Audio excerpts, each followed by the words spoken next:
Tell me about your notion of narrative, what that means. What's that word evoke for you? Every story that anyone has, even if it's a one-off, is a part of the story of someone's whole life and what's important to them at that snapshot in time. So narrative can be very small, can be a spark of something that's happening in a moment, and it's very important to capture those stories. And I think journalists and storytellers, scribes, can do the work of capturing those things. It doesn't have to be complicated, it just has to be regular and all the time. And then over time, those smaller narratives weave together to make something emergent as a larger narrative. And that's where the storytellers have to make some choices. That's where storytellers start to co-create what the narrative is, because they're asking questions about what in a story sparked something for them. So then they will inquire into a part of that story that lifts up the spirit of something that will emerge as a greater narrative. Does it lift up the spirit in the moment for both people?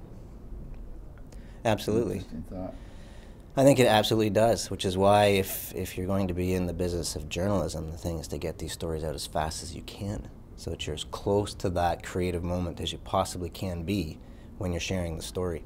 And that creates energy and movement for other people who can bear witness to that story. And then does the collective body become the accumulation of all these stories over time? Is there a communal dimension to the narrative? I think there is a communal dimension, but it doesn't become a singular narrative. I think that each of us will enter into a narrative wherever it's important to us.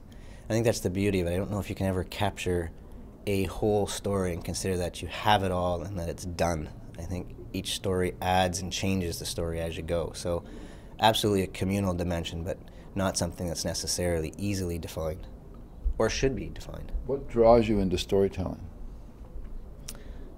Personally, I like to discover the deep souls of other people. And sometimes the stories we do are very simple. They're about simple things that people are doing on a day-to-day basis, but that peels back one layer. And you can always, through your inquiry, dive deeper into what makes a person motivated and what gifts that they have to bring and how they're bringing it to the world. So when you can experience, when you peel back enough layers and you have one of those really good interviews, you feel like you've touched something much deeper than, well, you can get very emotional about it. So it can be good stuff. Yeah. That's amazing.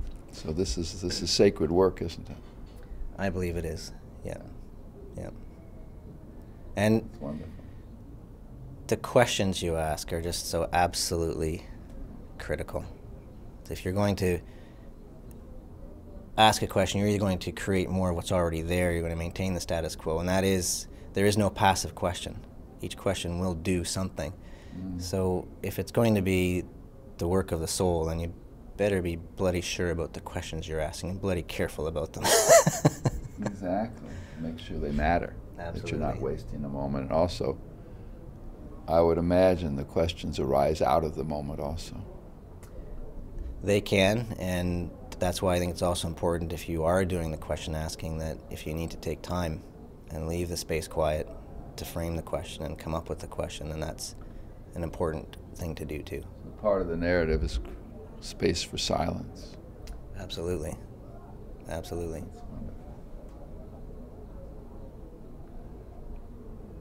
You're remembering journalism, aren't you? You're putting journalism back together. I imagine journalism began as storytelling, and then it got almost commercialized as reporting and structured as who, what, where, as if there were predictable things you have to find out. Take the asker out of it. And it seems to me that you're putting the storyteller into it. I would say yes, from the perspective that they're asking the questions and thereby co-creating the story with the person they're working with. There are methodologies and craft that journalism can offer that make an awful lot of sense, if only the question is changed. So the processes and the craft and the method of journalism, even as it stands now. And there's some creative opportunities to do different things. I'm hearing the idea of journalism as poetry, as asking children to provide their version of the story. So there's all these other ways to do journalism, but even in the more traditional sense, there are lessons to be learned from the work of journalism that makes it easier to do the work of sharing stories frequently and all the time. But the question needs to change.